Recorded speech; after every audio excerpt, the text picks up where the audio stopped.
రైమత్ Nagar PGR విగ్రహం వద్ద మురుగునీరు గత కొన్ని రోజుల నుంచి రోడ్డుపై పారుతుంది. దీంతో ప్రజలు, ప్రయాణికులు, వాహనదారులు చాలా ఇబ్బందులు ఎదుర్కొంటున్నారు.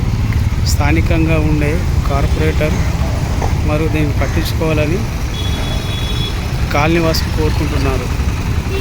గతంలో కూడా ఇలా జరిగితే అప్పుడు అధికారులకు చెప్పినా కూడా వాళ్ళు పెడచెవిన పెడుతున్నారు. ఇప్పటికైనా అధికారులు స్పందించి ఈ మురుగునీరుని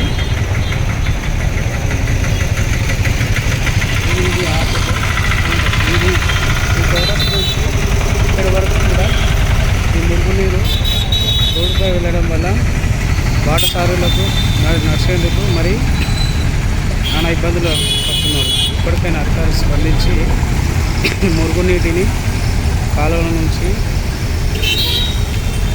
డ్రైనేజ్ వాటర్ రోడ్డుపై రావడం వల్ల బాటసారులు నడిస్తే వారికి ఈ మురుగునీరు వల్ల కాళ్ళకు నీళ్ళు దుర్గంధంకి దీంతో ప్రజలు నానా ఇబ్బందులు ఎదుర్కొంటున్నారు. ఇప్పటికైనా అధికారులు స్పందించి ఈ మురుగునీరుని రోడ్డుపై రాకుండా తగు చర్యలు తీసుకోవాలని పలువురు కోరుతున్నారు.